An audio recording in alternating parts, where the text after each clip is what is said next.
Hello বন্ধুরা, আপনাদের সবাইকে তনুজাস কুকিং ক্রিয়েশনে স্বাগত জানাই। আশা করছি আপনারা সবাই ভালো আছেন। আজকে আপনাদের সঙ্গে কলার মোচার বড়া রেসিপি শেয়ার করব। আর এই রেসিপিটা খেতে কিন্তু ভীষণ টেস্টি হয়। একবার অবশ্যই বাড়িতে এই রেসিপিটা ট্রাই করে দেখতে পারেন। যদি আমার ভিডিওটা ভালো লাগে আমার চ্যানেলটিকে সাবস্ক্রাইব করে আমার পাশে থাকার অনুরোধ রইল। তো চলুন তাহলে আজকের এই মজাদার রেসিপিটি দেখে নেওয়া যাক। আশা করছি আপনাদের ভালো লাগবে। তো এখানে আমি কলার মোচা কেটে ভালোভাবে ধুয়ে নুন এবং হলুদ দিয়ে আধ ঘন্টার জন্য ভিজিয়ে রেখেছি। তো এবার চুলায় একটা ফ্রাই প্যান বসিয়ে কলার মোচা এবং জল সহকারে সবটা আমি ঢেলে দিলাম। দিয়ে 5 মিনিটের জন্য ভালোভাবে সেদ্ধ করে নেব। চুলার আঁচটাকে অবশ্যই হাই করে 5 মিনিটের জন্য সেদ্ধ করে নিতে হবে। খুব বেশি সেদ্ধ করবার প্রয়োজন নেই, কারণ আমরা যখন বড়া তৈরি করব তখনও সেদ্ধ হয়ে যাবে। তো দেখুন প্রায় 5 থেকে 6 মিনিট আমি সেদ্ধ করে নিয়েছি। এবার জলটা ছেঁকে তুলে নেব।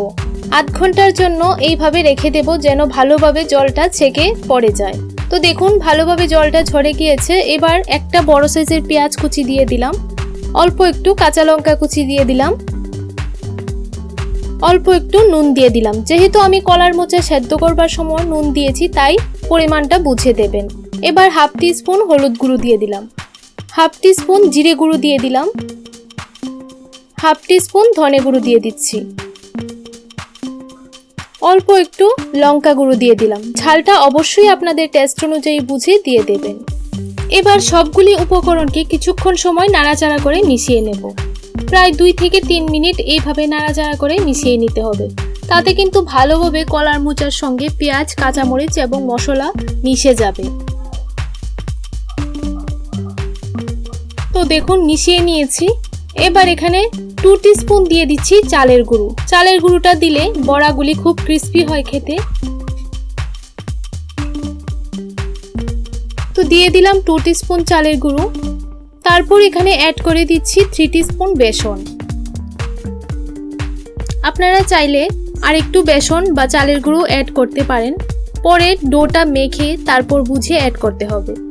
তো দেখুন ভালোভাবে এবার মেখে নিচ্ছি হাতের সাহায্যে। কিছুক্ষণ সময় এইভাবে ডলে ডলে মেখে নিতে হবে। তো দেখুন ভালোভাবে মাখা হয়ে গেছে। এবার চুলায় একটা ফ্রাই প্যান বসিয়ে আমি আগে থেকেই তেল গরম করতে বসিয়ে দিয়েছিলাম। এবার ভালোভাবে তেলটা গরম হয়ে গেলে সবগুলি বড়া এক এক করে দিয়ে দিতে হবে। আর অবশ্যই চুলার আঁচটাকে মিডিয়ামে রাখতে হবে। তো দেখুন সবগুলি বড়া দিয়ে দিয়েছি। এবার 2 মিনিট পর বড়াগুলিকে আমি উল্টিয়ে দিচ্ছি।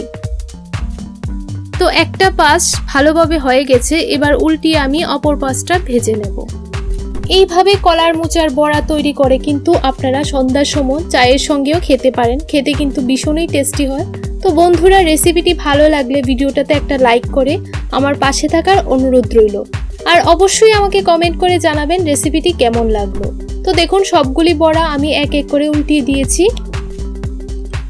এবার কিছুক্ষণ সময় ওই পাশটা ভেজে আরেকবার উল্টিয়ে পাল্টিয়ে ভেজে নেব। যতক্ষণ না পর্যন্ত বড়াগুলি খুব ভালোভাবে ভাজা হয়ে যাচ্ছে ততক্ষণ এইভাবে উল্টিয়ে পাল্টিয়ে ভেজে নিতে হবে।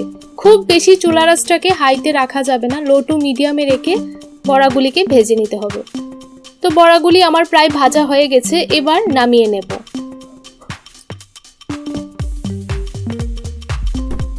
তো দেখুন সার্ভ করে নিয়েছি। তো সবগুলি বড়া ভাজতে কিন্তু আমার 6 থেকে 7 মিনিটের মতো সময় লেগেছে। খেতে ভীষণই টেস্টি হয়। একবার অবশ্যই এই রেসিপিটা ট্রাই করে দেখতে পারেন। তো বন্ধুরা, আজকের জন্য এতটুকুই। আরেকটা নতুন রেসিপির সঙ্গে দেখা হবে। ততক্ষণ আপনারা খুব ভালো থাকুন, সুস্থ থাকুন।